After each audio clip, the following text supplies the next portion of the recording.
Yay, whoa, yeah. A lot of this get lost in translation, investigating etymology for clarification on explanations. Misunderstood the root of frustrations, these corporations calculating, banking on all our hatred and not awakening the world that itself is just waking. Don't wait. You are now. Granddaddy knew his first business sign was painted by Muhammad Ali's daddy. Curators of our vibrations, now listen. Ash to ash, dust to dust, rising of the phoenix. Hooked on the hottest microphonics, forecasting my demons. Me, my kin is still decoding secrets in our double helix, double teaming. Unlock the G's of genesis of genius. They can't fathom way that the atoms on the eve of completeness. And since always What it is, though. We back with another one. We back on some originals. For the people who've been here now that we got up, shout out to the people who got us over 50 subscribers. We do not, look, people be wilding. People, I need 500 to monetize. Shout out to the 50 that we got. I appreciate y'all. Y'all do a good job. Y'all do a heavy lifting. Y'all hit like half of the videos off top. So shout out to y'all. But for the people who may be new, hey, we back on our iPod stuff today. What got us here, the original. We've almost been here a full 365. You feel me? Yep. Actually, So we might have passed it already, might have or passed it. it's coming up. Hey, so happy year anniversary to us. And if anyone knows when we started that, we started in a Black History Month talking about Marcus Garvey versus E.W.B. Du Bois and, the philosophical differences of the Black movements. But we're going to be back with a part two-ish kind of on that with a little Paul Robeson and Jackie Robinson for anyone who hasn't seen Howard Bryan doing his media rounds within Black journalism. I don't know what I would call it, Black thought. All the people who are Black thinkers who have platforms, he's been on their stuff talking about it. His new book, Kings and Pawns. So we're gonna get into that a little bit. We're gonna talk about some untold history. Some people may know, but it almost got lost. The Louisville Union, all Black baseball team of 1908. I don't know if anyone's heard of them before, but that was before the Negro Leagues. So our intersectionality of Black history, sports, and just our perspectives will be on full display today, along with other things. What you got for us, Rashid? I'm bringing the odd part today. I'm the pod, he's the odd. Like he said, if you go back to some of our original videos, I used to come with just the most random, just scientific updates and just random stuff like that. And it's my raw reaction to it. Right. Just, hey, what did you think about this? Like, this happens. I'm bringing the odd part today. I think some people enjoy that. We hear a lot like, man, I learn something new every day. So that's what I try to do. A lot of our people that look like us don't necessarily delve too deep into this type of stuff. I ain't saying like, I'm the only one, but I just like try and take something from outside of our usual box and just be like, what you think about this? Like, this is really happening in the world. Like, this ain't no fake sci-fi stuff. So I'm bringing the odd part today. Sir, maybe I sound even better now that the mic is there. So hopefully I do. It made your vocal cord vibrate a little harder. Oh, okay. Okay. But appreciate y'all, man. Where do we want to start? What's on the top of your mind? We can go with what you got because my stuff is so unorthodox. So we can start with some structure. And then work our way. So shout out Black History Month. Right. So let's get into that and then we'll work our way out. Why couldn't Trump just wait? Like, he couldn't wait a week into Black History Month, could he? That's the point. That's the point. Oh, it was, bro. I don't argue with people. I think I've said this on here before. I just don't. I don't even speak about it to certain people. Certain stuff like that, I come to my own conclusion, and that's what it is. I don't care what your little apology, little statement is. Like, come on. This is the president's social media account.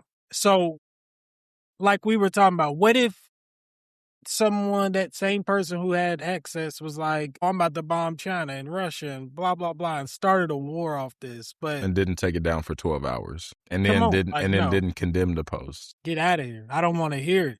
Yeah. That's almost, not almost, that is, what's it called? Like national security. Yeah. That's definitely You know what I mean? that's a It's like threat. That's a threat to our national security for sure. For somebody to be able to have the kind of access to something so powerful the president's of the United, account. Come who on. means more in the world than for it to be so recklessly used as a tool of let's be honest, just like entertainment. You know what I'm saying? So it's reckless. Either way, it's reckless. Reckless. So, but to keep it going, you guys are local, right? So, has anyone ever heard of and if you've listened to the Oddball that we put out today, you might hear it, but the Louisville Unions. Now, we call them Louisville's lost black baseball powerhouse. They were a semi-professional African-American baseball team based in Louisville, Kentucky that played during the 1908 baseball season. And that's more than a decade before the formal Negro Leagues were organized in 1920. And you're probably asking, well, how did it almost get lost to history? They were rediscovered only recently after their history had nearly vanished. And this happened in actually 2018. And, for anyone who has lived through COVID, that was pre-COVID, PC. So curators at the Louisville Slugger Museum, they bought some old photos that were thought to be a 1930s Negro Leagues team. But the curator, Bailey, hope I'm not saying the last name wrong, Mazik, Mazik. How would you say that, Rashid? Mazik. Either Mazik or Mazik. Okay, Bailey Mazik. Yeah.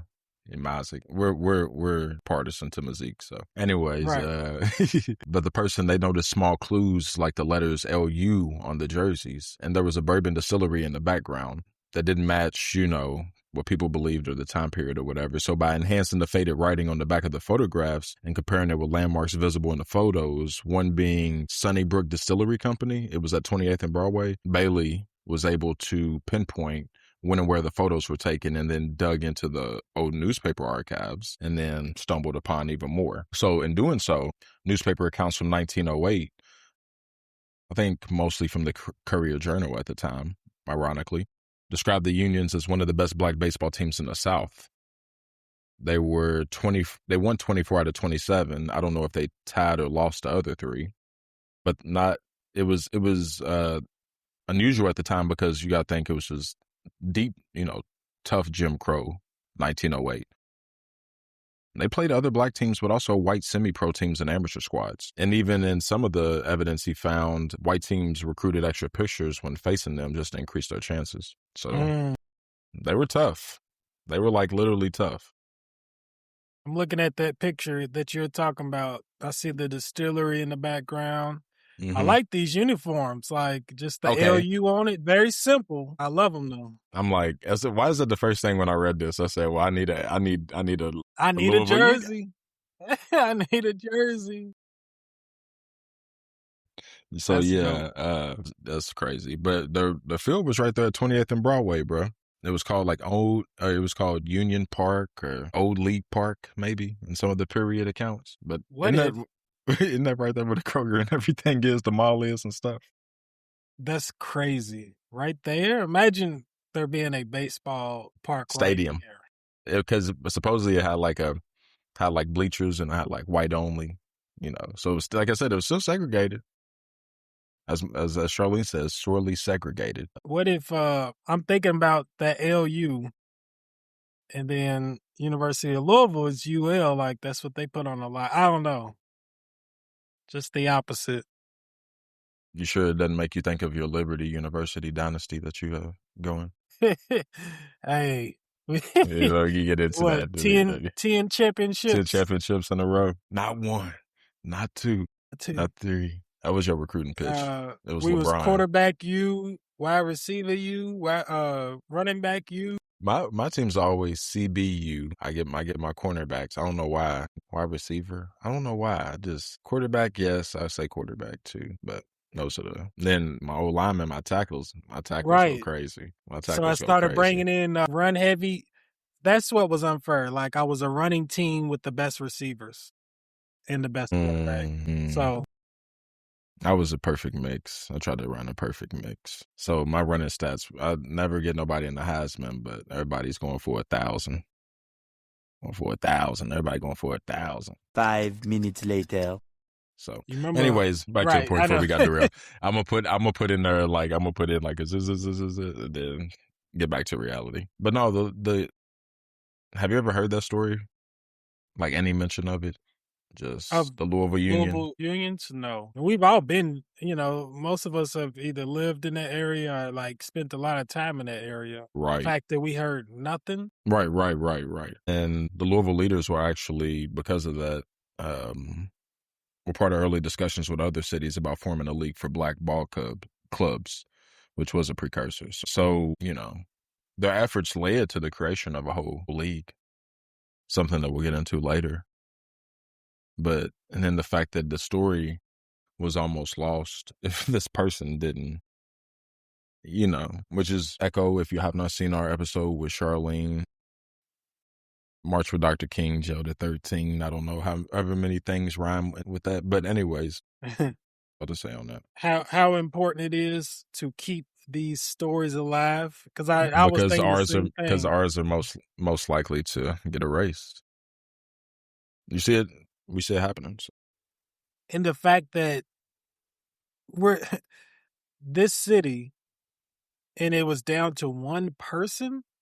You know what I mean? I ain't saying she's the only one that knows, he or she, but the fact that it was her efforts alone that is what made this come back up. And then now it's going to be a thing, and then it's going to spread to people like me and you. That we're going to do stuff like this, so it'll spread to more, you know what I mean? So that's crazy. It is. And it's also the power of thinking that one story or you doing your efforts, will they be, echoed, or will they be worth it, or will they be validated? This is kind of like, man, just do you. You never know what you're going to stumble upon, and you never know the mundaneness of maybe doing the same thing, but you're going to hit jackpot a few times. Right. You really are. You really are. So I appreciate those efforts for the people who do so. So shout out Bailey. And it's our responsibility now to never let this story die. Maybe even actually dig in more. Like you said, maybe get some jerseys made. And then people ask the question, what's that? You know what I'm saying? Just, whatever we can do. So, and this is why you come to the OddPod and we do these things, because this is like an intimate, like, conversation. And this is like us doing things like actively, where it's like, we're going to do this together. 50 subscribers or, 400 followers or, whatever many views. Like, this is what makes this different and fun. Like, this is what we're going to do together. You know what I'm saying? Go out and share the odd perspective with somebody. Tell a story. Legitimate. You know what I'm saying? Put on for your city, put on for your hood. Everybody want to put on for their hood, put on for your hood. Shit. Put on for the West End. Yep. Crazy. Baseball's in our blood more than we like to believe in the black community as well. We talked about, if you haven't seen our interview with Southside Mike, we talked about why not sticking with baseball is one of our biggest regrets, and how all of our friends being in football and basketball kind of lead you to, sports, so something to think about. Right. And it, like, our city has a lot of lost history, or like just history that's not talked about a lot, that us locals don't even know sometimes. Like, and we've lived here our whole lives, like stuff like this. That's pretty cool. Like, we had one of the best baseball teams, and we also were a precursor were to the Negro Leagues and stuff like that. Like, that's awesome.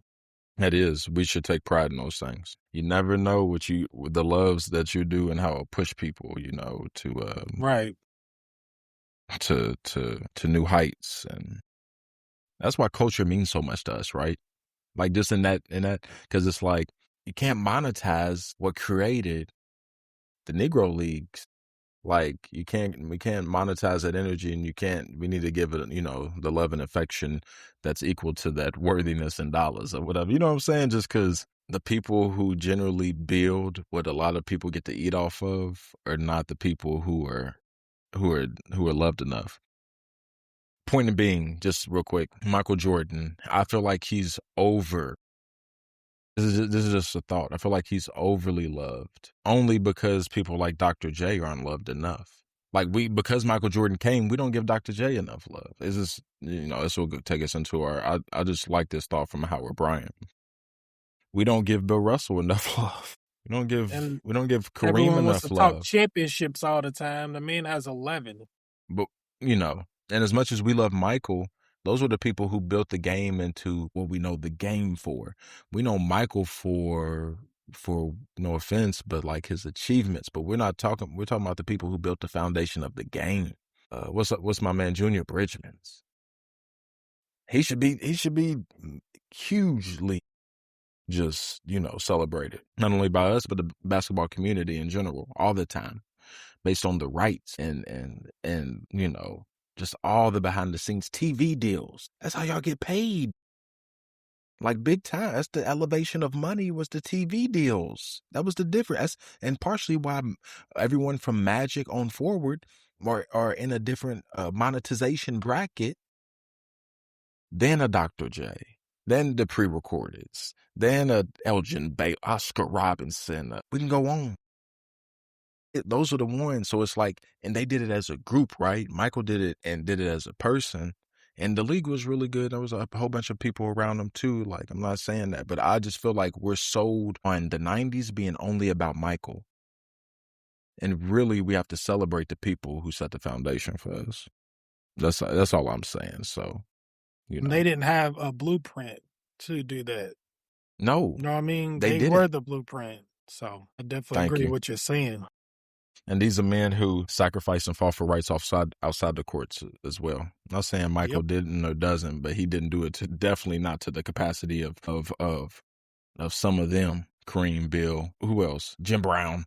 You feel me? Jim Brown don't get celebrated like the running backs, But in the TV era, if we being for real, because if Jim Brown played in the TV era, he'd be Derrick Henry mixed with Saquon Barkley. Crazy. And before I forget, since we're in Black History Month, I'm gonna go ahead and talk about this real quick. So you were speaking about how some of those people before used to really the stuff off the court, their beliefs, their politics, like that was also a part of them. It wasn't separate. So that era that we like romanticized, the 90s and Jordan and everybody in the Charles Barkleys with I ain't no role model, like they kind of dismantled that. Let's be honest, because then you get to modern day and somebody does it. Well, you got LeBron, people telling him shut up and dribble. You know what I mean? Just all of that stuff.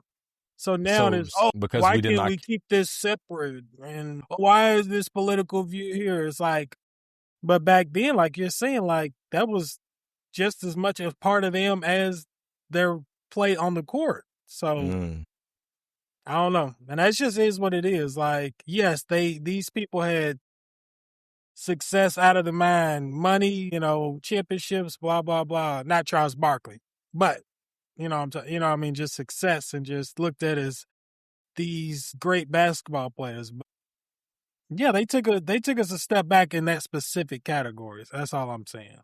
I agree with you. But it's the same way. But that's why the whole culture together, why people blame music. I'm like, no, it's not necessarily music, because the whole culture took a step back. Music went from NWA and EPMD and Fight the Power and revolutionary music to baller culture, Diddy, Hot Boys, Juvie, all the labels, supposedly, when you look at the chart, that feed into the industrialized prison system. That's you feel crazy. me? You feel me? Like that kind of talk where it's just like, when Ice Cube gets on there, everybody, and it's funny, Ice Cube said that when Bone Thugs and Harmony said this like 10 years, 15 years, 20 years ago. I don't know how long Bone Thugs and Harmony said this shit, but now Ice Cube says, and everybody's like, because Cube said it. Like, man, Cube known it. He just finally felt like maybe it was safe enough to say it or something. Right. He done made his money. Right. So it's like, Bone Thugs been said this shit. So, and you can look it up how long ago they've been saying this stuff. So on that tip, it's the whole culture, right?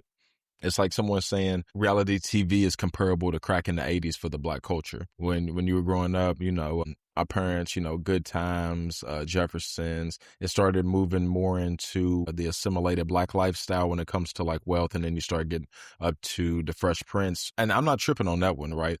But in all that, they still had rooted Black love. All those shows had rooted Black love. So you can't take that away. Yeah, right. Now, when Fox ran away with the Black networks and the shows, blah, blah, blah, took their bag and flipped it into an NFL deal for their network, then we see a gap, right? We have to go to like TV One more so, and my wife and kids, and Bernie Mac made it. Bernie Mac did Fox, right? But they more so invested in like one show. They didn't invest in like the whole scope, right? It was TV One, and then what else was it on? Oh, I can't think of it. Was it WBKI at the time? Shit like 101 and shit like that. What was that coming on? Okay, so you start seeing us move off the primetime channels, right? But then when we pop back on, it's Love and Hip Hop. It totally changes, and because of that kind of aligns with the social media era, and now in your relationship, like the invisible like person, where it's like me and my girl in a relationship, but we also in a relationship with all the feedback on our timelines about who we're supposed to be, who we're not supposed to be, how this should make us feel, how this shouldn't make us feel, and because of that, we take some of this into our relationship now.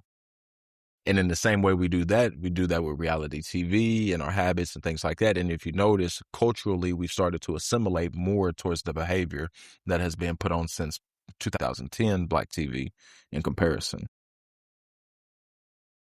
Yep. I mean, I ain't got nothing else to add to that. Like, yep.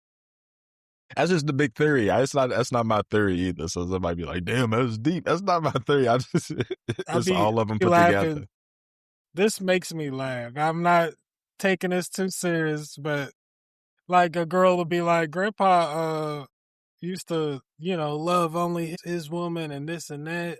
And then a dude will be like, well, Grandpa didn't have to get online and see 10 girls shaking their ass. It sure didn't. I don't know why it's so funny to me. Like, it sure didn't. But he didn't. That's very true. Vice versa, you know what I mean? Yeah, right. Like, that's true too. That's true too. Girls get online and see 20 dudes hearting their pictures and, whatever else. Yep, right. It's like, shit. He likes it when I put my ass out, a little titty out, a little ass out. He like it, you feel me? So I get more responses when I throw a little out for him, you feel me? So exactly. it's just like, and you mad at her for being that way. It's just like, but when she does that other shit.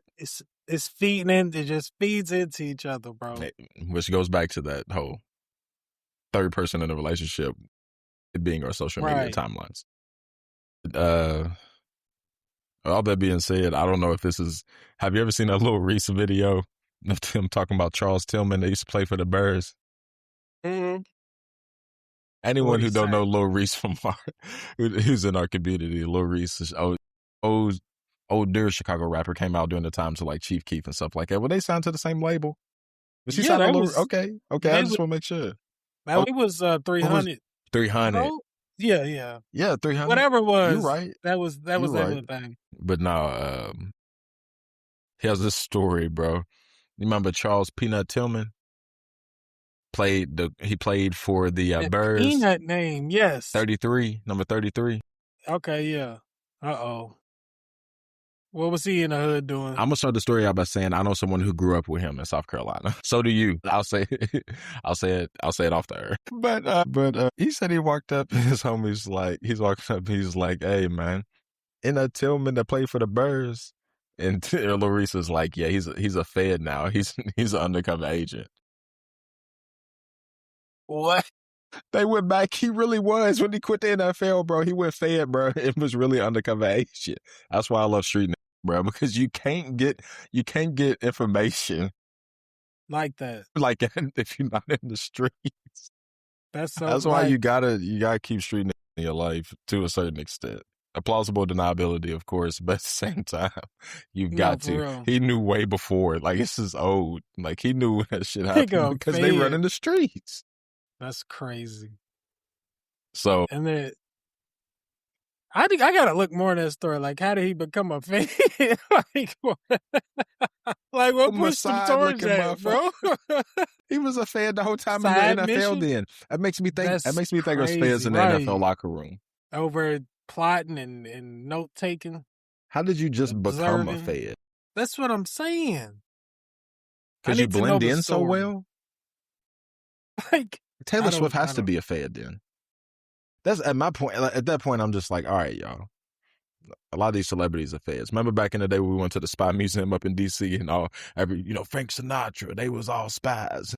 And these people were spies. You know what I'm saying? I'm just kind of like. So they probably do something for the celebrities. I still don't know about Tilbit, but like the celebrities, they got subsidized. They probably like subsidized their like image where it's like, we'll never let you fall lower than this. Right. You know what I'm saying? Like the government, all that stuff just together. They're part of the military's budget, which has been rumored before. Because then that goes back to what you and me talked about, which is the government having like a, what is it called? A program with Hollywood that basically is like, you have to go through us if you want to tell any stories about the military. That. But then in that same group, in that same wheelhouse, they're paying certain entertainers who promote what they, feel needs to be promoted. We're wrong. So it's not that big of a shock if you really think about it. Like how the gladiators, that was the entertainment that was ran directly from the dictator and, you know what I mean? Like the leaders, like. It's so the same thing. It just looks different. I like it's it. Just wrong. Like Kill it just Rashid. looks a little different. That's it looks tough. got a little more money, you know what I mean? More technology, but it's all the same. Goes back to the old saying is if govern means to control and ment means mind, then what is the government doing? That's a pretty good segue to Paul Robeson, Jackie Robinson, and the Black Experience. That is a pretty good segue. If y'all want to go back, man, we should have it out. I think so. Me and Rashid WB the boy. If not, I might have to put that bad boy out just to put it out type shit. It was good. It was me and him debating back and forth on our feelings on the Black Experience and where we should go based on that. And anyone who knows WB the boy, he was one of the most educated and profound lives that a Black person has ever lived because he was born in 1968, which means he was in adulthood with Frederick Douglass, Harriet Tubman, Rosen Walls, and he didn't die till 2 days before the March on Washington. So he knew everyone from Malcolm X all the way. He saw the Black movement come all the way out of slavery, all the way to the civil rights. So he's got to be one of the greatest Black, like his bandwidth, the timeline of his life and everything he was able to see. He damn near saw it all that you can see. He damn near did. See, that real quick, since the topic, that's what makes me mad. Let's say a Black person brings up something from slightly recent history, but they're like, oh, that's old. But it's like, bro, we got people that seen this stuff with their own eyes. We ain't telling you like out of a book or like ancient history, like the person they told is still alive, and they told me. Look, we can take you to them. Like, they live on, blah, blah, whatever. Blah. Like, we can take you to them to, like, no, this isn't so. But stuff like that where he just literally seen them come out of chains, that's mind-blowing, for real. His adulthood. Like, we're marching somewhere, like, for our rights.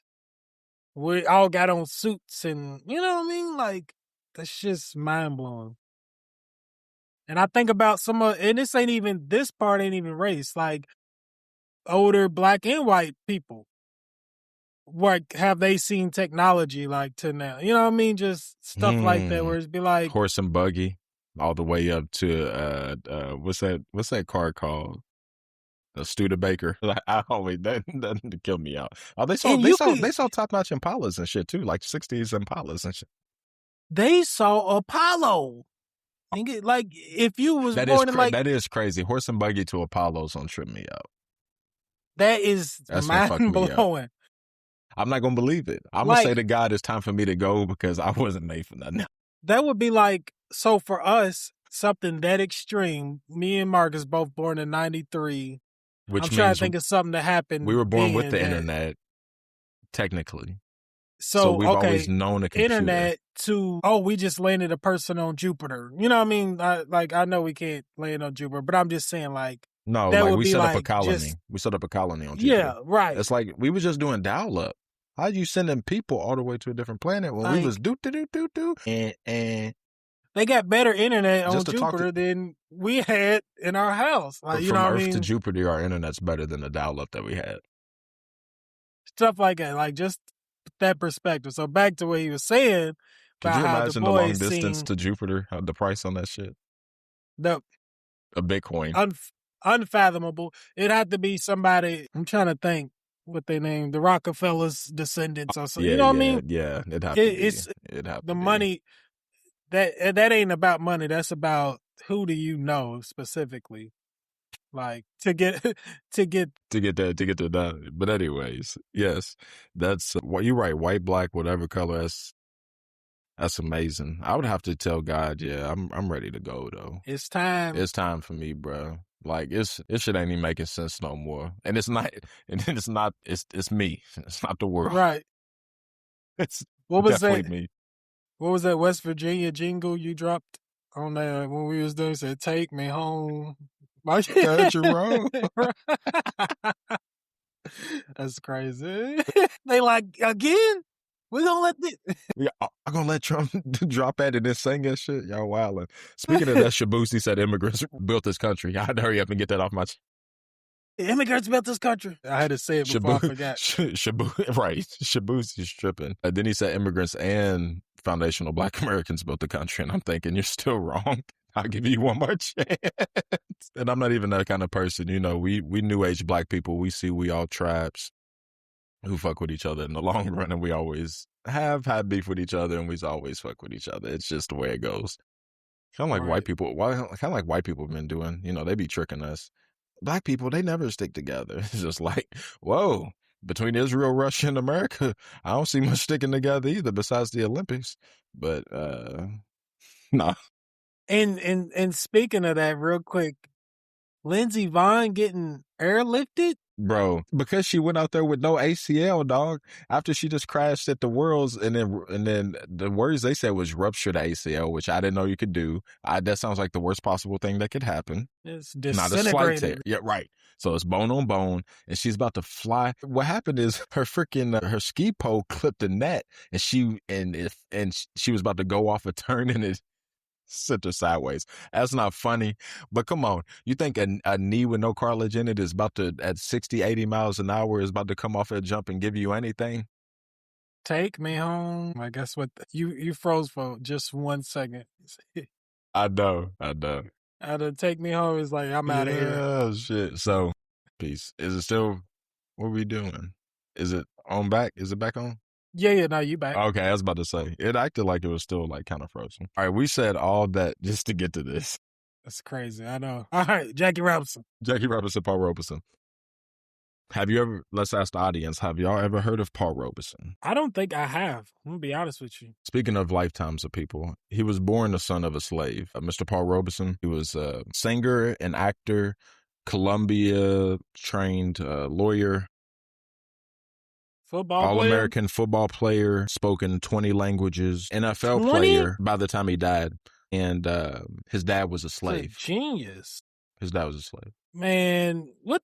This might sound messed up, bro. Our blood, what's done happened? Niggas was learning 20 languages and they daddy was a slave, bro? That's what the Bible be like.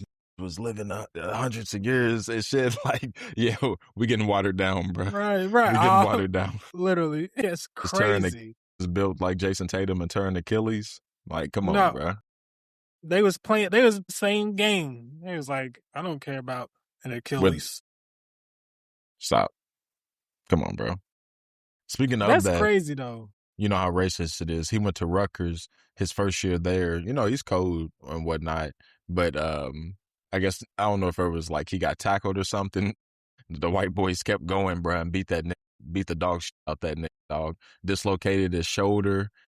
Something else. He was all bruised up. He like walked home, like beat up and shit. Came back 2 weeks later, ended up being All-American. They tackled him and beat him up. They jumped him, basically. On the football field. On the football Literally field. jumped him. Literally jumped him. Still came back. And they said he was that man on campus. Could you imagine I how bet pissed he his teammates would? Could you imagine how pissed? And he's 6'3", 240, Rashid. I was about to say, he's a little bit bigger. He's just a little bit bigger than you. Yes. 6'3", 240, but probably straight muscle, like animal. Very, very deep voice. Baritone, you know what I'm saying? Singing ass. But yeah, that was crazy. He landed a job at a top law firm, but his secretary says she ain't taking no orders from no colored. So he decided he ain't gonna be a law. Yes, he can't make his shit up. Old Mad Men looking ass. He can't make it stuff. So he's like, maybe law ain't gonna be for me. That's crazy. I done worked my life to get here, and just because somebody's like, nah, like I gotta change course now.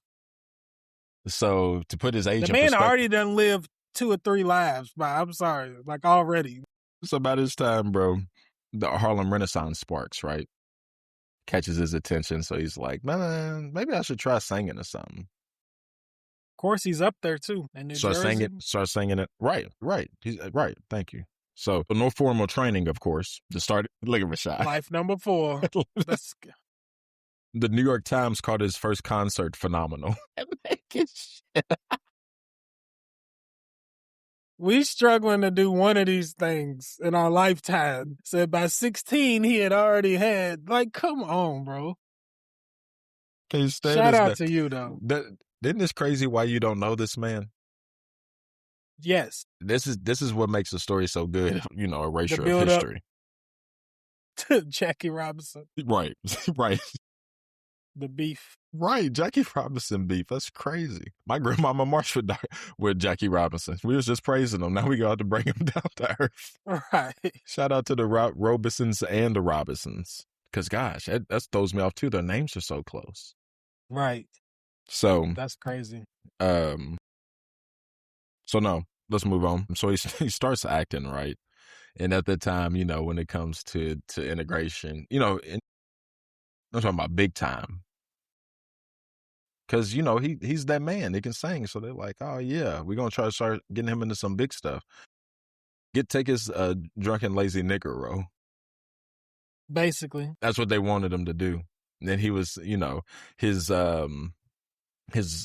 moved to London because of that. And was like, bet. So this is like 7th life, I think we're on. Two American brothers saw him over there and was like, we writing this play called Showboat. It's about going down the Mississippi River. We need a driver. You'd be the perfect person. They're like, he's like, really? He's like, yeah, you're going to be a driver of the boat, all this, all that. And he looks at the script, the song they want him to sing. And it's a hit. It's a hit, Rashid. Remind you, it's a hit. It said, niggers all work on the Mississippi. Niggas all work while the white folks play. What the fuck? Like, I'm laughing at it because it's 2026, but that's ridiculous. That's crazy. Would you rather make that or kill a nigga music? Because you only have, you feel me? It feels like to blow up. Yeah, you can only, you feel me? Niggas work while the white people play. And white people like it's shit's hitting. White people like nah, it's shit's slapping. That nigga spitting. That's nigga spitting. That's crazy.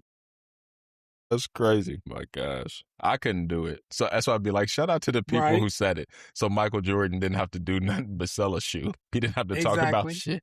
So his voice steals the show, Rashid. His name is mentioned. He's only the driver. His name's mentioned in the first 3 lines of the review. You can go look back at it. It's like blah, blah, blah. And Paul Robeson. They loved him. They loved it. And it's so a black man singing very well and saying that. Oh yeah, they like that's our guy. That's it. That's him. Our guy. Timothy Duncan. So then next comes Othello, right? This is what changed. This is why Denzel did Othello, y'all, because before that, white people were doing it in blackface because Shakespeare made it for a nigga. Shakespeare made Othello for a black person. It is a black person in there, and I think the girl is white too. Let's real quick. We ain't got going to it. You know they saying Shakespeare was black, but okay. And actually, I do want to go see his movie. I'm sure that's why they hurry up and try to redo it. Gosh, everybody got some black in them, right? Shakespeare. What's my Mozart? It wasn't Mozart, was it? What's the other one? Mozart. That's what I was say. Everybody Beethoven. like Beethoven. Zaytoven. Right. So, and Shakespeare, that name is kind of like Dr. Seuss. Like it's right. How can I not think of that? Not a pseudonym. Is that what it is? But they might be. That might be. An alias is what we'll call it. It might be a pseudonym though.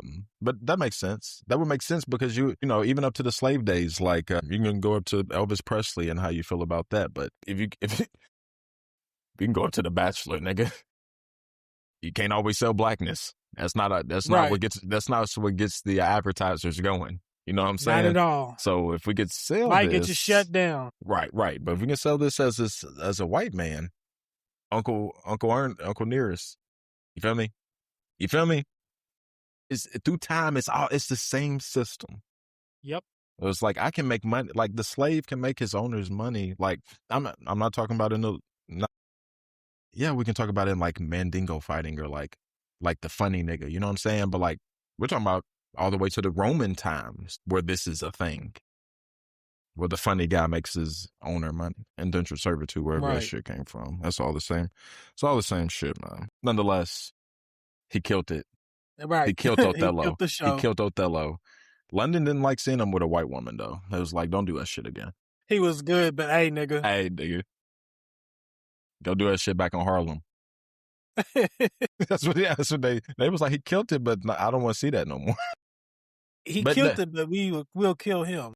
And you know, London's more lax, so they was like, they didn't necessarily like not like it. That was probably was the main backdoor critique. Maybe it's when he went back, because my boy did 296 straight days of that, and that's still the record today. The same that Othello.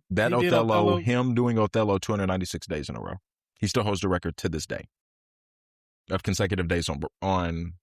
I wouldn't call it Broadway, but you know, whatever I'm looking for. It might be Broadway. I might be tripping. This man's an animal, bro. Come on. This man's an animal. Come on, dog. Come on, That's dog. Crazy. But it's funny because he's going through his black experience, right? And he sees communism as an answer to poverty and oppression. So this is where it starts getting interesting. So after traveling to USSR in 1934, which if anyone does the math, it's right between the two world wars. It's during the Reconstruction. It's before it starts going crazy on this. No, it's after Stalin and all them. You know, did he see it after it got real bad? I'm guessing he saw it after it got real bad. I'm not the best on my Russian history, like timeline wise, so I'm sorry if I'm tripping. Maybe I should look it up real quick. What year? 1934 in Russia. It's between the two, because World War I was about Russia. Right. World War Started II over there. Right.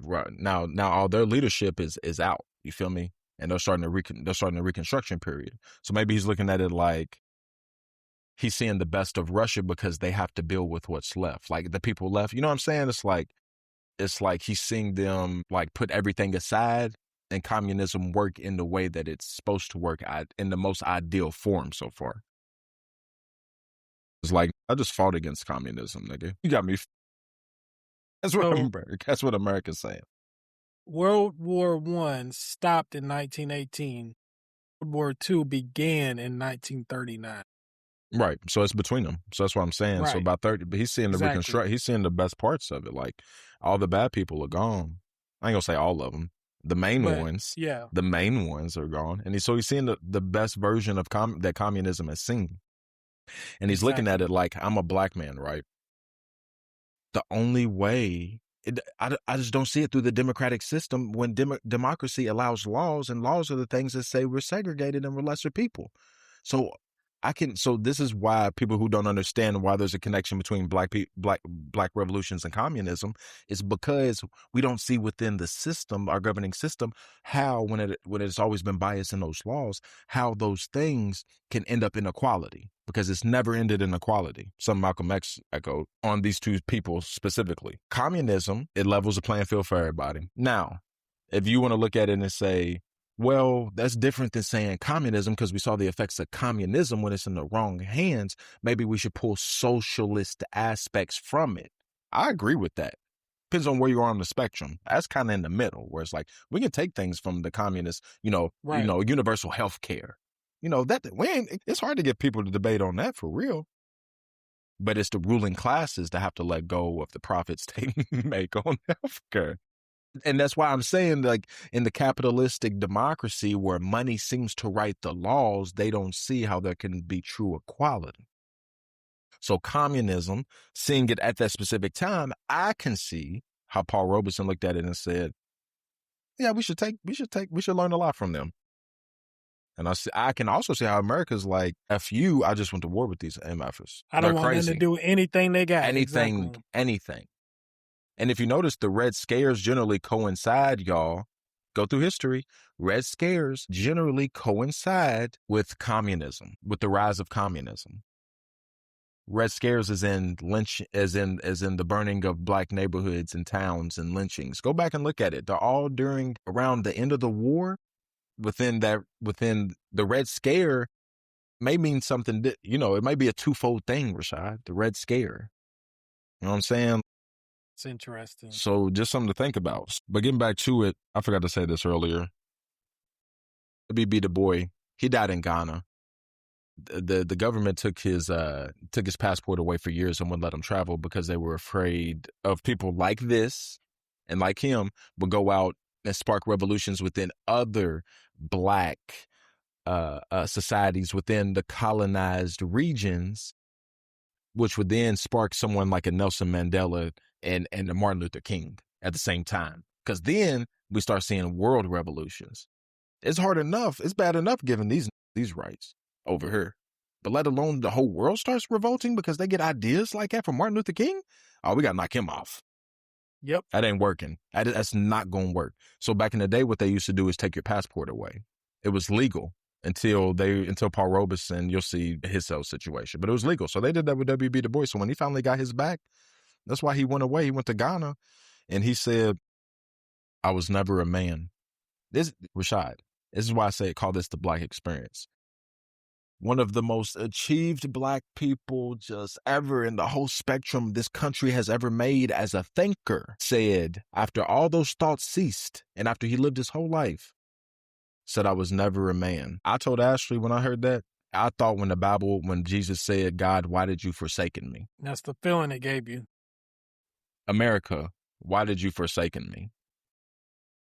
That goes back to, are black people the problem? I don't think so. America's the problem. And the black experience shows that, and we live in so many different ways and so many different lives, and none of us are monolithic, but it all ends in the same thought. They never loved me for real, no matter what I did.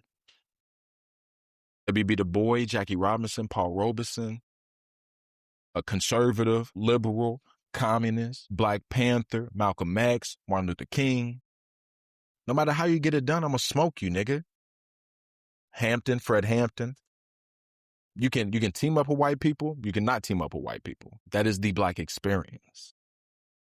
I just think, that's something important for people to understand. And he said while he was in Russia, he said, why I brought this up is because Paul Robeson said while he was in Russia, I feel like a human being. See, that's the shit that they didn't want. He's the most famous black person in the world at the time. Over there living, feeling alive. He's a star in Russia. He's a star in London. He's the Beatles. He can sing in Russian. My God. And he's talking that shit like that. After World War I, after everyone, took our power away, said we done but this and that and blah, blah. And you come over here and you said you love us and appreciate what we're doing. One of the greatest talents in the world. Like, of course we love you. What do you mean? That scared the shit out of the U.S. That scared the ever-living shit out of the U.S. What could that mean for the black community back here? My God. So now he's an enemy of the state. And he returns to the U.S., which is where the story starts getting interesting. And I'm trying not to, take it to certain points, so you can finish what your thoughts on what you're saying, but just No, go ahead, because that's a good spot to take a break. just all of that stuff. Just they are so scared of the potential of Black people. They will halt Cultivating something independently and just letting. So you're here, and they're like, we can't even let you feel like a man or a human being because you're going to grow in ways that will probably surpass any of us. You know what I mean? Just that, like, that's insane. And like you said, the best of us, the smartest of us, most intelligent, most talented are feeling this way. So how you think little Joe Schmo in the hood feels? You know what Democrats, I mean? Republicans, it all ends the same way in thought. The same way. And it keeps happening. And just the fact that we have to continue I would be saying to Cory Booker and Daniel Cameron in life with the same thought. And you're thinking, them niggas don't have nothing in common. Nothing in common, but, and it let's see. I mean, let's see how it is. You know what I mean? Because it's just like, he'll learn one day. Like, but that's just insane to me. The best of us feel this way. Like, that's the Black experience part. That's why I said it, Paul Robeson, Jackie Robinson, and the Black experience. Because the Black experience it's the heaviest part of it. It's the heaviest part of it. We're talking about WB Du Bois, we're talking about Marcus Garvey. Remember Marcus Garvey was getting in trouble and they wouldn't allow him to do certain shit and move the way he wanted to move and shit. That's always been a thing. They did everybody like that. So how'd they get him back to America? Showboat was like, hey, we got to take this to the big screens. You got to come to Hollywood. God. And he said, only way I'm doing it is if you change nigger to darkies. So it said, darkies, go. That's crazy. I said, that's crazy, dog. They needed unions back then, bro. Niggas needed unions back then. For my adness. So I think the Spanish Civil War changed him while he was over in Spain. The Nazis are smart, man. They started doing shit that they started doing shit America started doing. So then if they backed one side with guns and basically told them to take over Spain. So the fascism started rolling through Spain.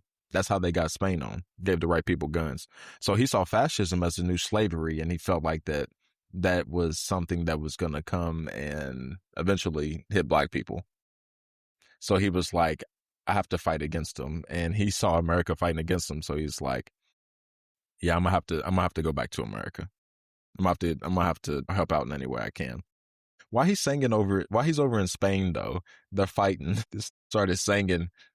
Soldiers from both sides were sitting there listening to him. That's how Cody was. While they were fighting? They stopped fighting. So we're talking in an actual battle? Yeah, they weren't fighting like at the moment, you feel me? But like, it's kind of like a time of, it was like maybe they were preparing to fight each other, about to prepare, and it's just like he was singing and both sides came up to listen to him. And then went back. That's insane. That's for real. That's insane. That's a real story. So, and I didn't get all this from Paul Robeson. I got this a lot from a documentary too. So I gotta go listen to this man. I gotta hear something. Send it to you. Like, listen to this, Rashid. James Earl Jones, R.I.P., said he walked into a room, heard him sing, and his voice reverberated through his body. It was an ethereal experience.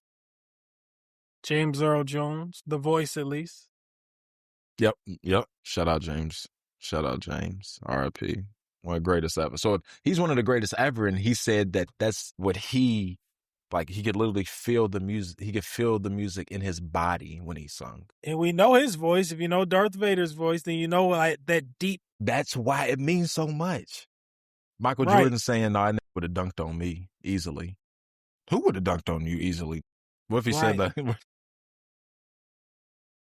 That's crazy. So it really is. Michael Jordan being like, he could dunk from the 3-point line. I'd be like, shut up. You still hear me? Yeah. Oh, okay, cool. But now Robeson comes back to the U.S., back in the military. But as soon as he gets back, the FBI starts following him. Starts tapping his phone. Of course. Everything. Immediately. Oh, for sure. Immediately. So it's crazy how you can't even disagree politically with your state without becoming the enemy of your state. It's called a political prison. Like, they put a political watch list. So the U.S. created a subcommittee for possible traitors and sympathizers because of the Red Scare, because going into, this is World War II. This is World War II. So Right. they created a subcommittee. And the subcommittee was... Who do they become? Artists and musicians are the main ones. You can look at the soundtrack to a coup d'etat. It's about how the FBI tried to tie jazz music to communism and tried to shut the movement down. A nigga can't do nothing. Nothing. Jazz is gonna free their minds. It's bad. Marijuana is gonna free their minds. It's bad. Jesus, gosh, they just wanted to regulate that shit. So my nigga stopped singing to fight for civil rights. Eventually, and eventually he says black people need to fight for rights here before they fight in a war over there. Who does that sound like? Okay, so shout out Muhammad Ali. So that's why I'm like, our greats stand on the shoulders of this great. Shows you how great Paul Robeson is again. They didn't like that. They didn't like that at all. You know who else didn't like that? NAACP. Feds started pressuring the black community. They started saying basically like, either y'all gonna get him and be like, he don't speak for the black community and y'all gonna write him off, or we're gonna start coming after y'all. Y'all gonna be culpable in this too. From that standpoint, the church leaders, this and that, they flipped on him. NAACP flipped on him. He actually won the first whatever award at the time. And then when Jackie Robinson won it 8 years later, they said, this is our first winner. NAACP erased his history, our own people. And man, you have gotten on here and talked to and praised the NAACP to a certain extent, but we're going to be real about the NAACP and Jackie Robinson. And these are some of the reasons why Black Panthers felt the way they felt about them, because they saw this happen.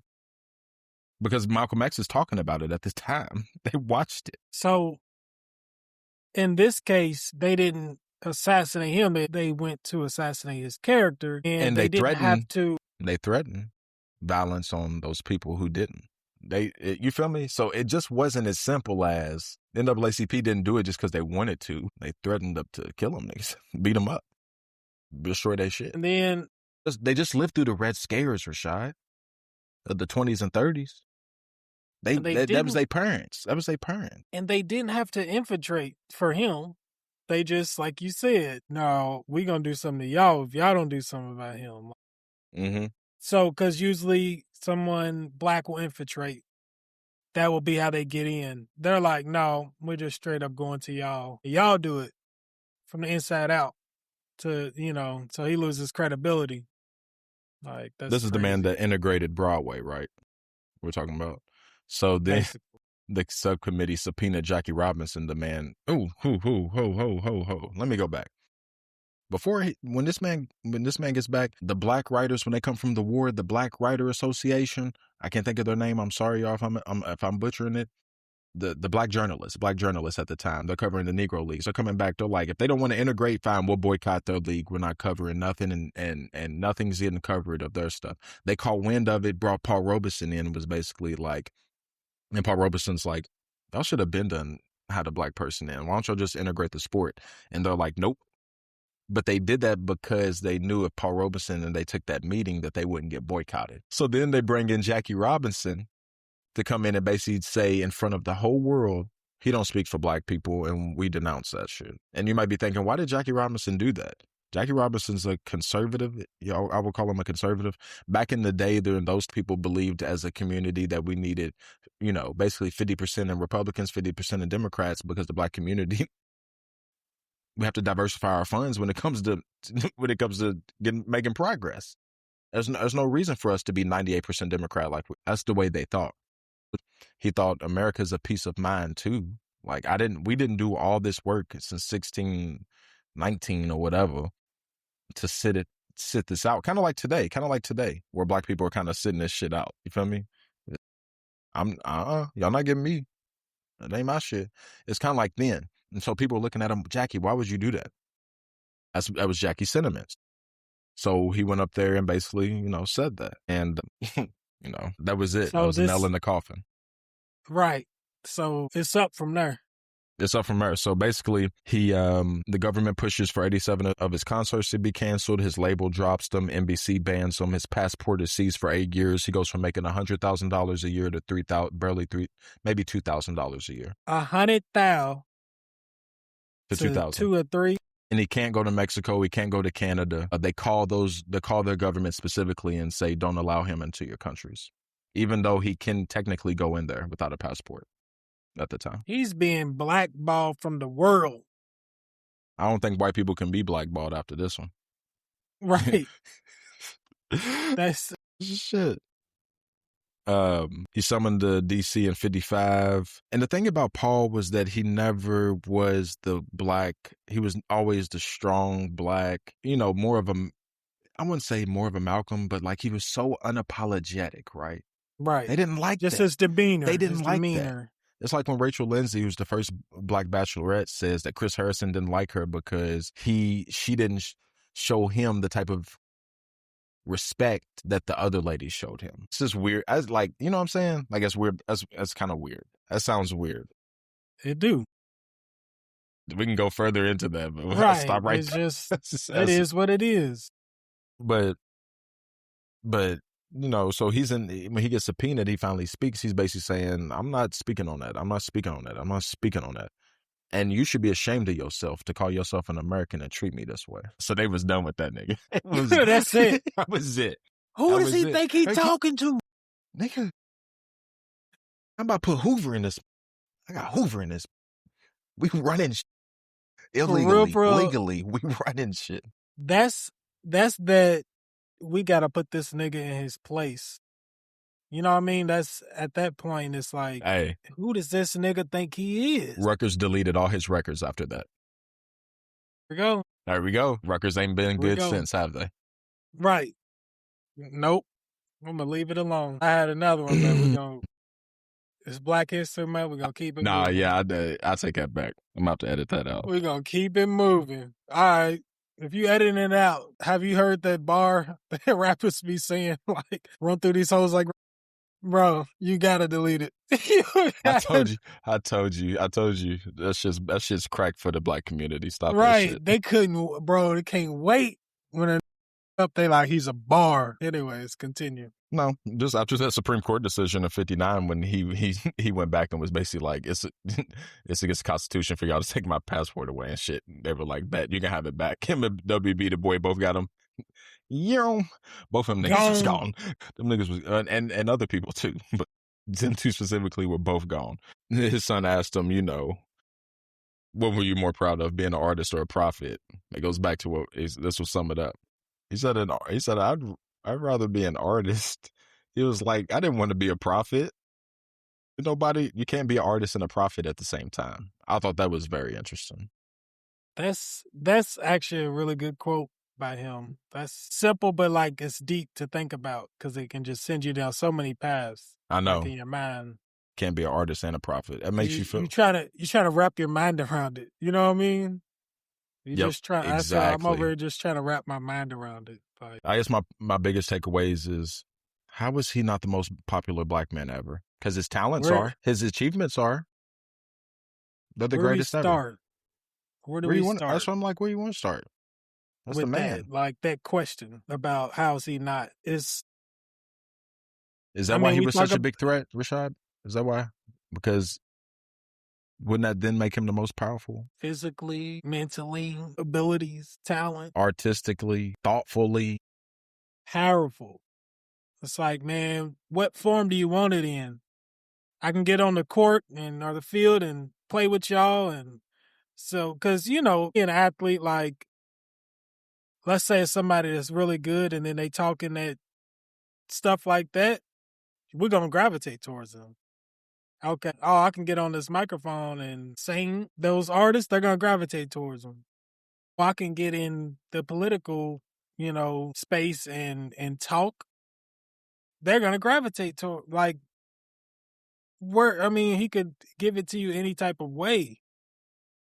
He's powerful. Like, but real quick, it's like, to answer the question you specifically asked, it's like how we talk about how we, every black dude, not a black dude, everybody knows some rap artist that's better than whoever's selling at the top of the charts. You know what I mean? Like, man, I can name 5 people better than him that, they probably might be. They probably deeper but that ain't what sells. So like, to answer your question, like, they ain't gonna let him be that.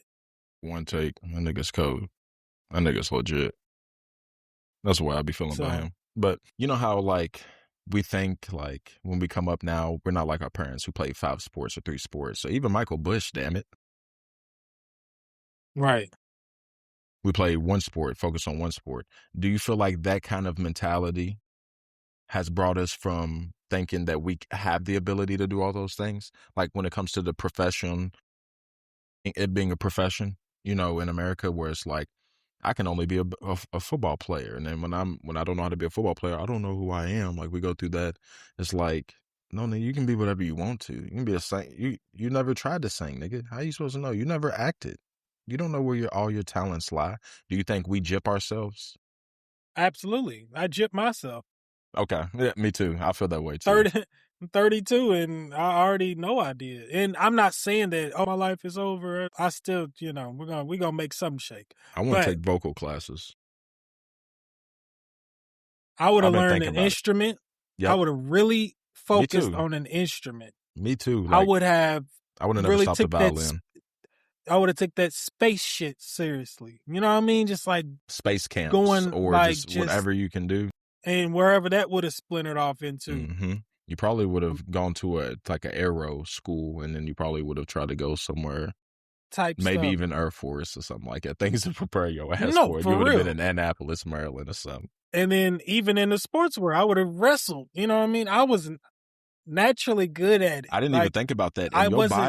And your body's perfect. You can lose a bunch of weight or you can pick up weight. Gain a bunch. You could fight. It's like, you can fight in 6 different different classes.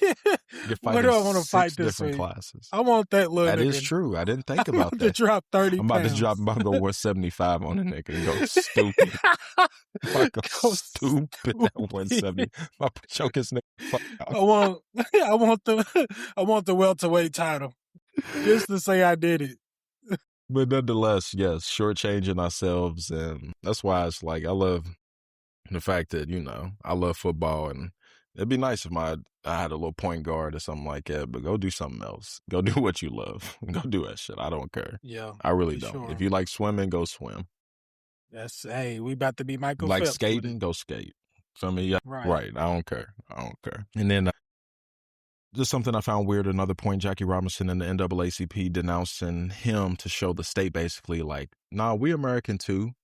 And the state wanted, you know, black people in the war, even though it was still segregated. I'm pretty sure the military was segregated all the way up until 1949. And then even coming back from World War II, we see another Red Scare incident and lynching of even soldiers in uniforms, black soldiers by the white public. After they convinced used the NAACP as pawns to get more black people to enlist. One of them being my great-grandfather. Back to what we said earlier. This isn't BS. This is stuff like, no, I could show you. You know what I mean? Like, I heard this man say this himself. This isn't ancient history. This makes you think, is this survival or sellout? And it makes me think, is Red Scare is being a witch hunt now? The Salem witch trials wasn't the only thing.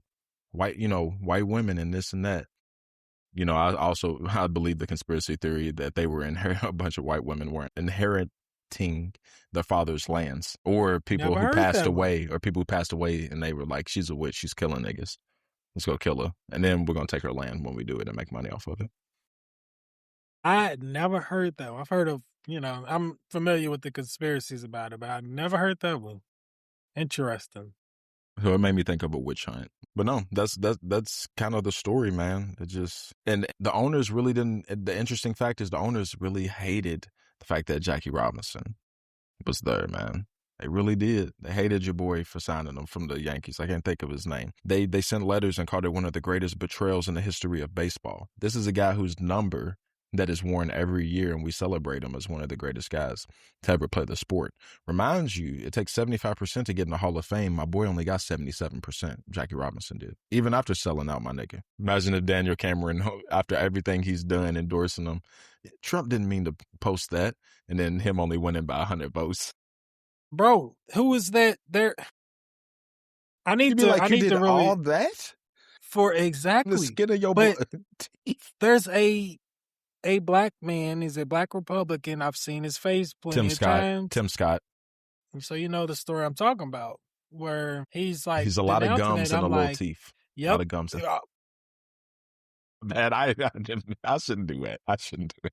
That's back. That's that meme shit. They was like, niggas will disrespect you when describing you. They will. That's just what it is.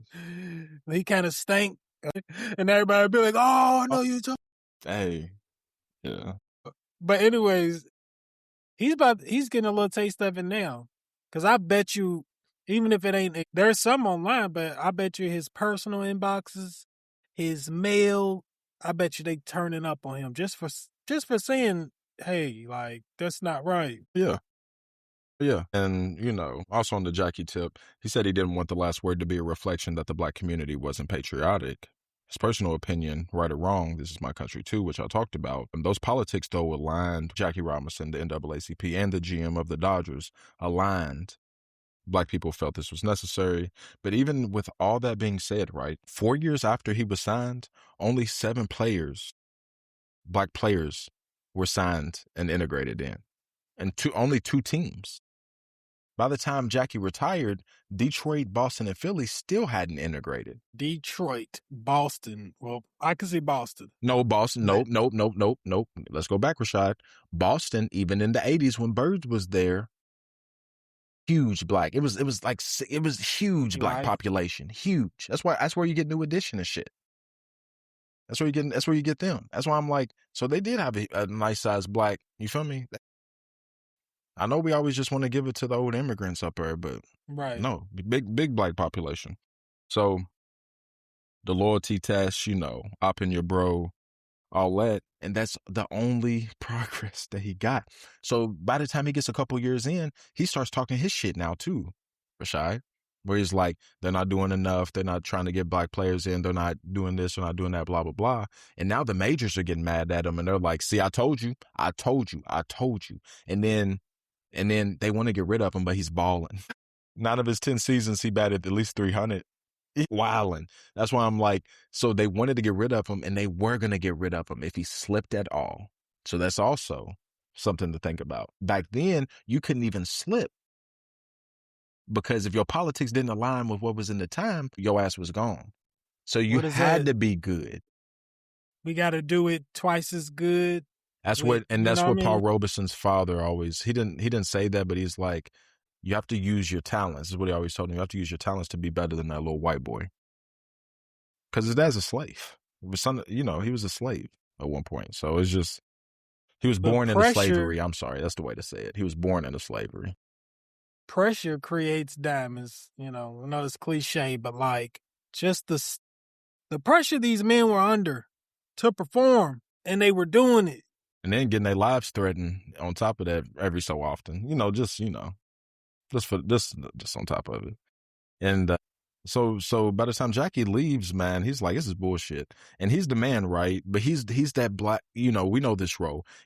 I'm not gonna put it in a black or white. I'm gonna put it as the retired college athlete, right, who didn't make it to the league. I want you to come to our jeweler. I want you to come to our law firm. I want you to come to our dealership because I really want you to come in here, bring people in, tell your stories about the Final Four while it gets them all in a good mood to go buy this car, buy this product, blah, blah, blah. You're not really here because of your talents. I don't care if you can sell or not. You're here because of everything else. That's what Jackie Robinson was in the rooms of these politicians. Bring Jackie in. Let him tell you about all these experiences. White people loved him. That was the problem with integrating the sport. They didn't care about black people coming in. They cared about white people leaving, which is something that we see substantiated with white flight when you see the integration of neighborhoods in the 1970s. No, with that being said, he had a direct line to the White House, man, and they didn't do anything when MLK was in jail and he called him. They didn't do anything about the Birmingham bombings. He basically, told I think Rockefeller at the time, like, I have reservations about this Nixon guy. And black people like Nixon because Kennedy came from a super elite coastal family. Nixon came from the bottom. A lot of black people did like Nixon. Like, let's not confuse the history. And Paul Robeson and Jackie Robinson, they felt that elitists never do anything for black people. So let's just go with Nixon. You feel me? Like, let's just go with Nixon. But no, Nixon didn't do anything for him either. So, yeah, with all that being said, you know, the sacrifices, the survival, the sellout, the Black experience, how everybody walked a different life and had different talents and was different political parties and affiliations and went all around the world and all ended saying the same thing. Jackie Robinson was part of the civil rights movement, man. A dude who switched on his homie by the end, you know, was marching, and you know, so it's just that's tough, isn't it? So, in a bunch of the narratives we even got sidetracked on are intertwined with this story, like a Jackie, who at first takes a stance. I get it. You know, the stance he took originally against Robeson. I get why you would take it. I wouldn't agree with it, but I get why you would take it. But then to end up, like you said, a few years in, he's like, man, they don't love me. Like, you know what I mean? Like, I did everything they asked me. He did everything they didn't want him to do. I did everything they asked me to do. It don't matter. I went to Central. He went to Manual. I went to Catholic school. He went to Shawnee. We both end up the same. That's why when people be like, I saw somebody talk about like the whole, what school do you go to? And people start judging in high school in Louisville, Kentucky and shit like that. That's why I do the opposite. I don't judge. Because I got a lot in common with niggas that went to Western, even though I went to Manual. I had a lot in common with niggas who went to Shawnee, all the way to Shelby County, all the way to Hardin. You feel me? All the way to Jeff. We still niggas in Louisville. We still niggas in our, you know what I mean? In this ecosystem. Right. We still niggas in this. So we experience a lot of the same things, you know. That's why still that one of Jay-Z's favorite songs is the story of OJ. So simple, but like, that's what he's saying. Yeah, still nigga. Yep. And that's why I'm sure people were probably like, man, why y'all be having certain people on and the way they be talking and the way you talk and you articulate so well. And it's not about none of that. It's about, because we have this experience, we're able to see people for who they are. And thank God we're able to speak all these different languages within one language to be able to do so. And that also is a benefit of the Black experience as well. And who are we not to use that, you know? You know, I just think about that. Like, people we with are like really good people. Like, that's what I'm most proud of. Everybody we've brought on, they're good people, man. Like, we're literally building like a community of people who are all trying to go the same place, and we're just all planning to do that together in some way and support each other in doing so. I said, U of L's women on that night, UK's women played at the same time. U of L's women, number 6 team in the country, playing the number 17 team in the country, being Duke. Kentucky is the number 16 team in the country, playing the number 7 team in the country in Vanderbilt. They both lost by 1 at home. What's the odds of that shit? Coincidence? Right. What's the odds of that? That might be its own clip. That might do numbers. Like, you feel me? No, for real. All right, we got a little time left. What you got for us? Let's make it odd. We potted it for a long time. Make it odd for us, Rashid. Make it odd. Let's see what we Before got. these girls get up and start acting up food. So I'm gonna do like 3 quick hitters, and then I'm gonna do like 2. Just they won't be long either. That's cool. Specific thing. Good. We got time. Quick hitters is just, you know, tell me what you think about this. All right. I thought this was new. I mean, it's relatively new since 2016. Has mandated that large supermarkets donate unsold edible food to charities or for animal feed, banning them from deliberately destroying it to tackle waste and poverty. Stores must sign donation contracts with food banks or charities to distribute edible food, which helps reduce rather than throw away items close to expiration. You think that's something we need here? You think they could feed our home? You think they could feed our homeless population? You think that could be an actual thing? Just a charity contract with businesses? You think that's something that we could push our local politicians to do? We could start. We could definitely start and spread it, because that doesn't make sense to me. There's so much stuff on this earth, and it's just not being distributed effectively. Properly. Right. Yeah, right. Effectively. Like, it's just not. Like, it's by lack of foresight, right? It's not by lack of intentionality, right? Right. But then the thing is, some people will like give some BS reason why this or that. And I'm just like, I hear you. I still think it's a BS reason. Like, Me too. There's no reason There's that no reason food good enough. should be getting thrown out. There's no reason good enough that we can't be tackling homelessness or disparity when it comes to incomes. What's the word I'm looking for? The shit we got. I can't think of it. But now, I get like food scarcity. I get why a business wouldn't just go right outside their doors and be like, here, that's going to start attracting a crowd. You know what I mean? No, but nonprofit created in a way where there's a distributor that comes through every day, picks up a certain amount, gets it to a certain hub, and then at that hub, they could do the same thing. There's no reason. I think we could start a nonprofit and then get that going if that's the case. So I just thought that was pretty cool. I don't understand why more countries don't do that. I love that. Shout out France. That's why they be riding every 18 months. Okay. We get a little more scientific. The UK's carbon-14 diamond battery is a groundbreaking, long-lasting power source that captures radiation from nuclear waste to generate electricity. I love it. Love it already. By encasing radioactive material in an artificial, durable diamond. That's how they do it. Shut up. Artificial. Shut up. A moissanite. Right. This technology provides low-power, maintenance-free energy for thousands of years. Shut the f*** up. It's a kyber crystal. Now, Star Wars fans. That's Star Wars fans. No, right. Power's a lightsaber. Anyways. For thousands of years. Right. Right now, it's used to power small electronics like pacemakers, hearing aids, ocular devices without frequent dangerous replacement surgery. So, like, I like it. As long as it's not radioactive, it seems like it's encapsulating something. You know, when you talk about diamonds and structure of diamonds, those are some of the hardest materials. I don't know what it is, but at the same time, we need a nano power source. You know what I'm saying? We've been needing that for a long time, and if it can last that long, that's beautiful. I'm not gonna lie, I with that. And then I'm thinking more like we could improve on this. It could allow humans to go further in space and power towns and cities in the future. Because if you can make it on small level, you can figure out how to keep expanding it. I didn't even think about that, Rashid. I love that. I like nuclear recycling. I think you're going to have a certain amount of nuclear waste. For people who don't know, nuclear waste is stored in these huge concrete reserves that are kept there for decades, y'all, before they're tested and these things, making sure they don't get out. But yeah, that's dope as. And y'all, they can't do nothing with the nuclear waste.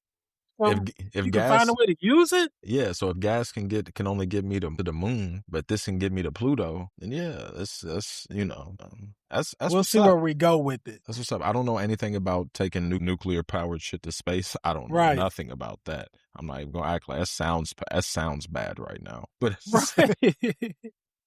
So y'all remember that nuclear waste y'all threw out? It's spit around the sun and it's coming back. And now here comes fucking what's my girl? Phoenix. Now here comes Phoenix. We don't know what she wants. Summers. Isn't that his name? Right. Summers to come out. The mutants Cyclops. is coming now. That's crazy. That's dope though. Okay. I like it. Got some more technology. Doctors in Australia have made a bionic eyeball that can completely restore vision in people who are blind. It doesn't just enhance sight. It bypasses damaged photoreceptors and sends signals straight to the brain. So it's not like, I improved your eyeball. It's like some type of like bypassing the. I don't even know, bro. You got a projector in his head. You got a projector in that.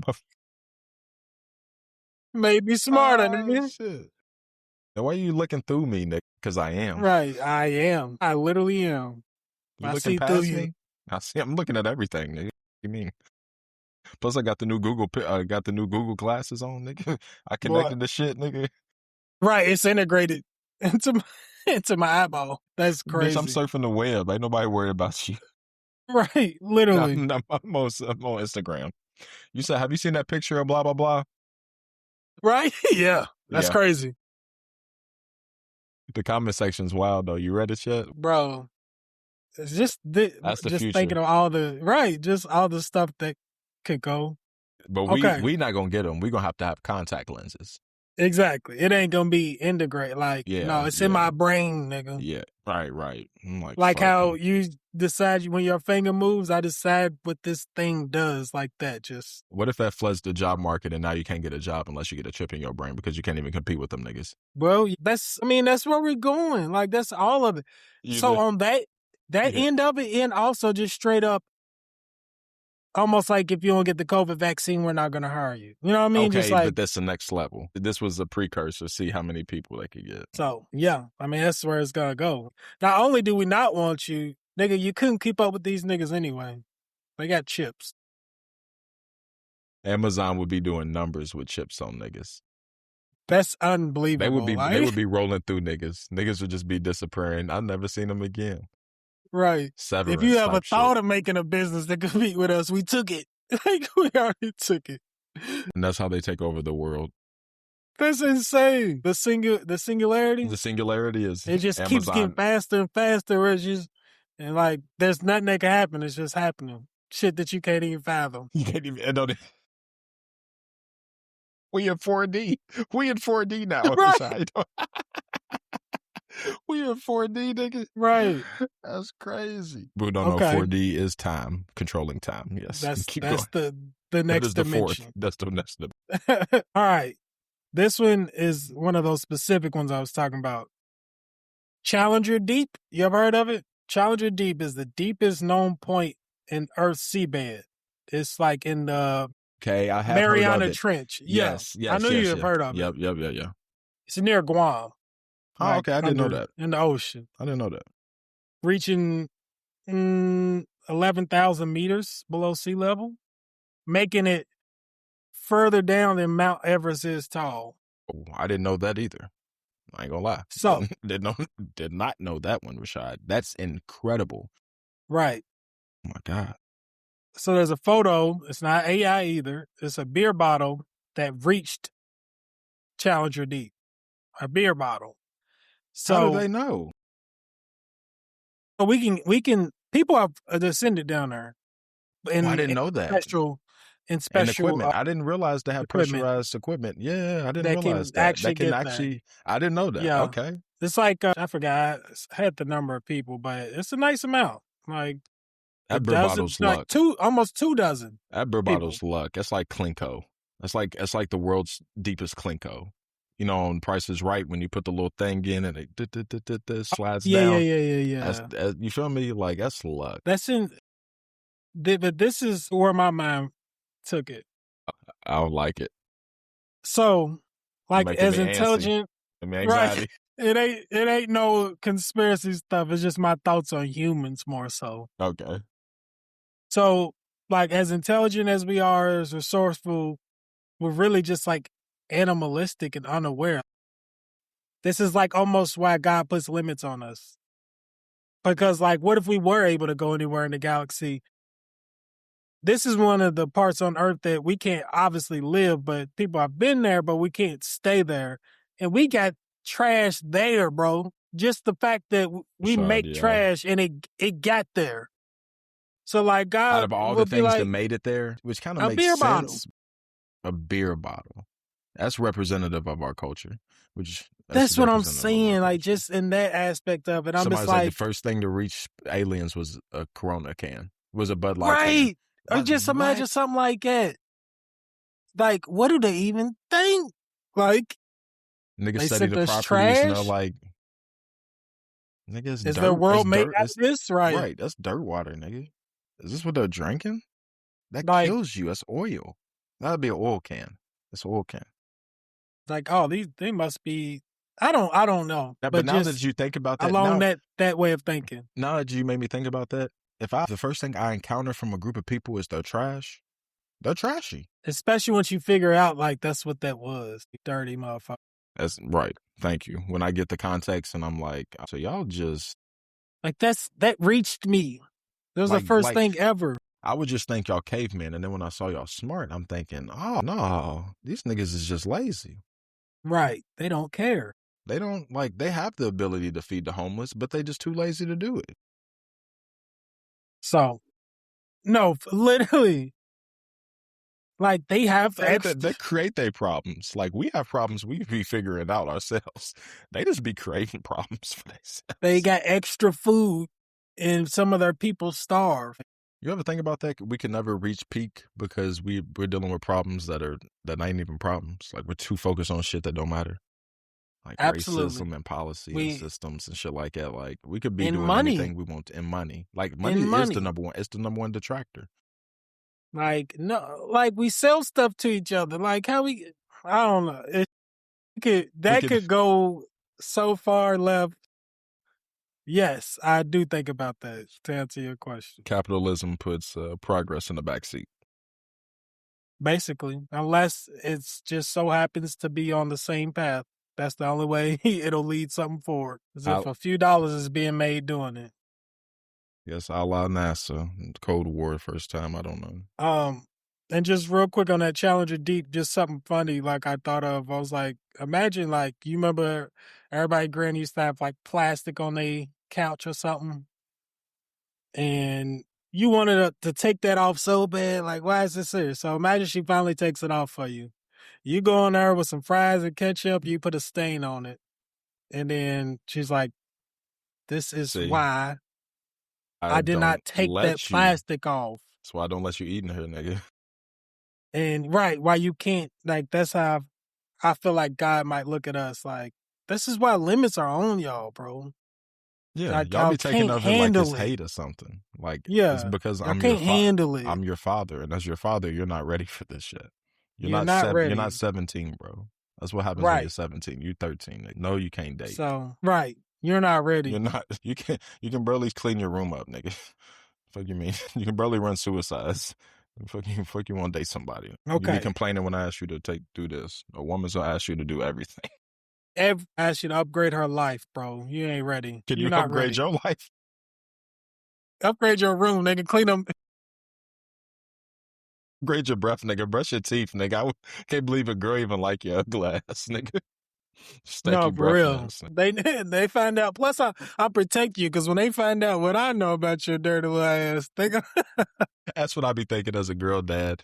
I be like, man, I'll run your boyfriend away so quick. Right. Be like, bring out a picture. Okay, the other one, time loop. So lately, I've been seeing a lot of people speak about they feel stuck in a time loop. I agree with y'all. You know what I'm talking about? So I agree with y'all. Like the same days over and over from weekly perspective, as far as like I go to work, I come home, I do this. Being in a black hole. Right.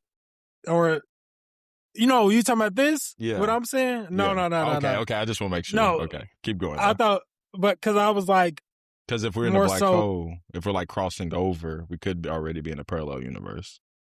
That's. Like COVID could have been the right. Yeah.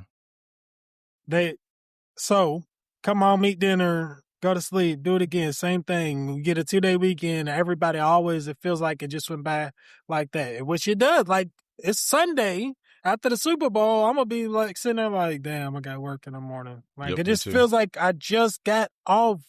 I came over your place after I got off. It does feel like it. And I didn't even work last week. And that was just felt like 30 seconds ago, bro. Yep.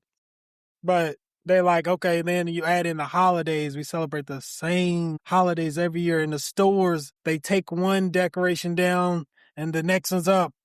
And it's just like a repeating cycle where you're just like, bro. It starts looping too fast. Right. And it starts to feel like that the older you get, or it's just. More it's like, we just took this off. I just remember this being here. I was just there. You feel me? Like, it's almost like you can close your eyes and you're almost back there because it's that close in time. Right. Like we are already at a month into 2020. So it feels like your life is a path year by year where you're going around and you're back in the same position, looking at the same things, the same feeling, the same weather, the same sun in the same part of the sky. And then you come back around again and it's like, here we are. And it's all that, like, you could walk outside one day and be like, I've lived this day before. Because you've been in that environment before. That Okay. specific environment. Let's keep building on that real quick then. So then I'm thinking right now, and I didn't previously think this. Mm-hmm. So what if it's supposed to be like that? But the point is to change your perspective. The point is to break out of basically God, the universe, whatever you're thinking is trying to give you a lesson and you keep missing it. Like on a level of a video game where like you run around this map and you just like, bro, they ain't nothing here. And then you finally found that small thing in the corner where you like, and it, you know what I mean? Finally let you level up. So yeah. You know what I mean? It's like, what if that's the point? So most people ain't getting it. Most people ain't finding that. They just run around the map like, I'm tired of running around this map, bro. That's where the personal growth comes in, though. Like, for me, Right. That's what I found in my 30s. So, like, I've been doing the same thing, so everybody's right.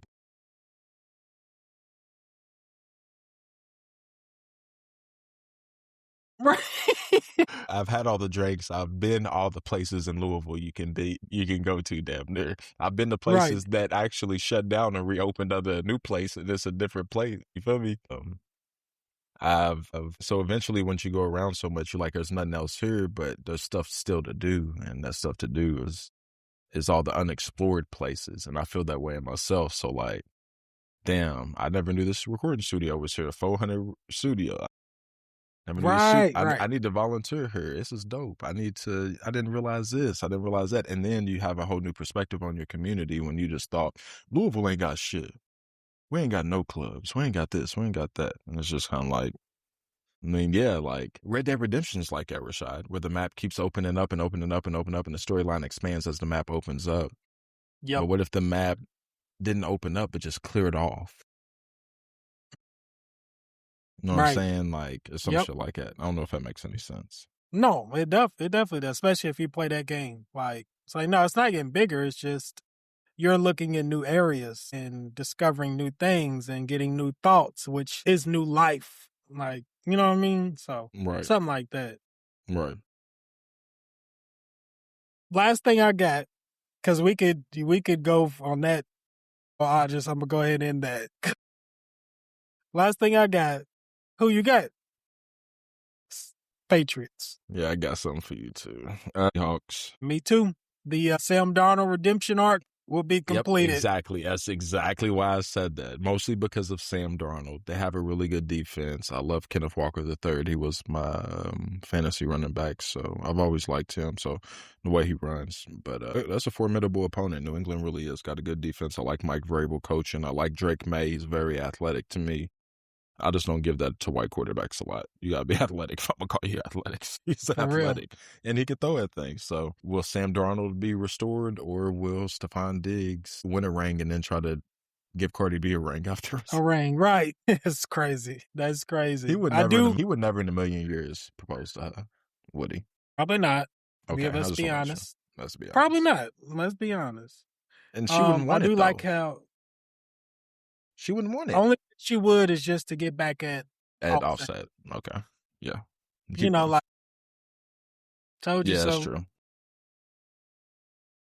I do like how Mike Vrabel brought them back up so fast. Me too. That's why Damo said the Titans should have never got rid of him. I agree with him 100%. I've always liked Mike Vrabel. He's basically the Lions coach, except more polished. Dan Campbell.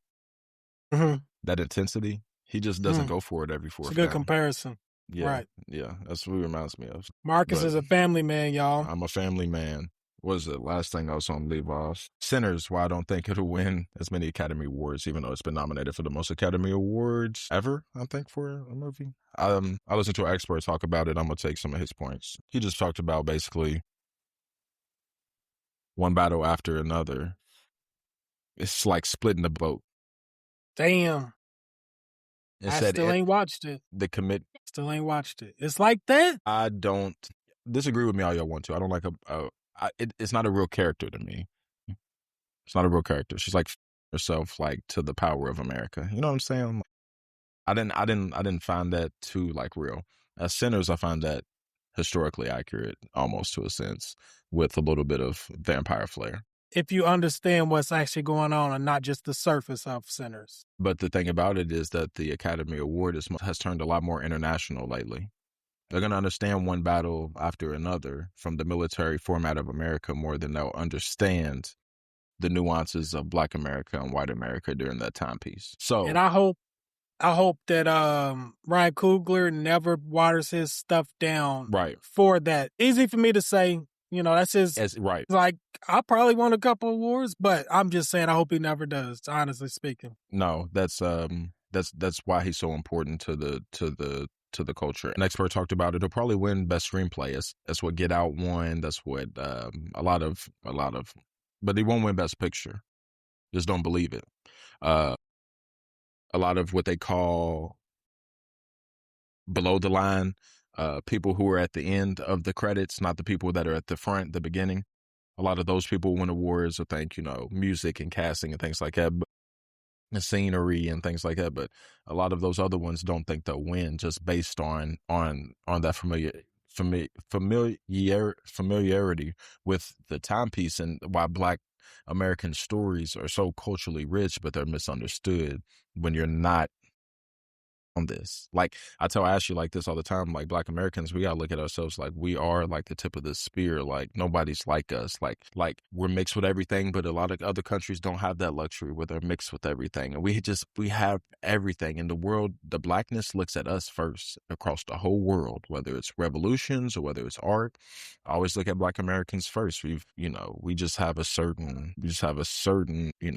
piece in the whole puzzle, you know what I'm saying, that a lot of things splinter off us. So it's just, we got to support our art, because when you see these things, the studios are going to say, well, we need to make 2 more battles after another and maybe think about, Sinners maybe every 2 years. You know what I'm saying? So that's how these things happen, where representation doesn't equal. So it's very important for us to just support our, back to what it started with, our history. It's going to go away if we don't support it. Same way with our art. It's hand in hand. So that's why it's important to support. Just if you like Sinners, if you don't, blah, blah, blah. It's about Black stories being told by Black people. Straight up. That's how you wrap it back around. Yep, it is. That is. So I don't know, but to dismount, just want to give a shout out to the art community, man. We have this odd perspective. We want to share it. We want you to share it. We want to make the world more odd. It's too even out here. But no, seriously, do that. Rate, review, subscribe. We need more likes. We need more comments, man. Show us why you like it. I appreciate the love. Appreciate the consistency. Show us why y'all like it. Tell us why y'all don't like something. Right. We're not above anything. If you want to see something new, if you want to see something different, you have ideas. I want y'all to be a part of the show too. This is a community, man. So do your parts, and don't forget, spread the Paul Robeson story, Jackie Robinson. Spread the Louisville Union. We have previous episodes. We have one with Cash Money, a great artist here. If you like more of the new age, a melodic tip, we have Southside Mike, a producer. For our beat makers out there, it'd be a great one to listen to. We have Charlene Holloway, who marched with Dr. King at 13, 14. She has so much Louisville history. We just have such a great multitude of people. We have neuropsychologists, y'all. We have NFL sports agents, y'all. We have, I don't even know, man. We have a great group of people, man, that we've just been blessed to have on and tell their story. We appreciate y'all. We handle y'all stories with care, man. So, yep. Check out the OddPod, all of our stuff, our YouTube, our Instagram, our TikTok, any place you can get a podcast, give us a follow, give us a shout out, give us some love, and we'll be sure to reciprocate for sure. I promise we do. Now, you took care of it. I appreciate the love we've been getting, the support. Our guests, that's really, they have expanded us over these last few months. So we appreciate y'all. That's why a lot of them be like, like, y'all really care about this art of what y'all doing. And I'm like, yeah, because like it goes hand in hand, but we put into y'all put into us, and it just, you know what I mean? So we appreciate y'all. It's more to come. It's a lot more to come. We got wrestlers, a lot more people to get on here. Wrestlers on here. We're going to have Car Ride. No, we ain't forgot Correct. about you. I'm Nah, telling hell you. no. That's why I be making sure to like they shit, so you know I'm tapped in. And it might be a good time being. Oh, we need to have him on for the Oscars. Please tell him to come on. Please, please, And please tell him to what come week on. is the Oscars again? Isn't it the last weekend of February? Or am I tripping? Sunday, March 15th. Oh, we got time. So yeah, yeah, perfect. we need so them we're on. gonna. We need them on. We need them on. We're definitely going to get them on soon. The week before to lead up to it, that'd be perfect. Yeah. So we got more in store. Hopefully some athletes you might recognize, you know. Shout out 35KY. Shout out to our Oddball Sports page. Y'all follow that too, man. I keep forgetting to shout out that show. That's our partnership with him. I don't know if we've legitimized it yet, but 35KY has, you know, people like Terrence Jennings, Rain Smith, Ariel Bannon, even active players. Jay Billis on. I Cannot Roof on. Speaking of, we got some artists on. Hopefully we can get Forrest on, man. Get Kalen on talking about these hats he got with Kenai Roos, man. We got a lot of stuff, man. We got a lot planned for y'all. We just trying to figure out how to get it done. Right. Appreciate the love. We out.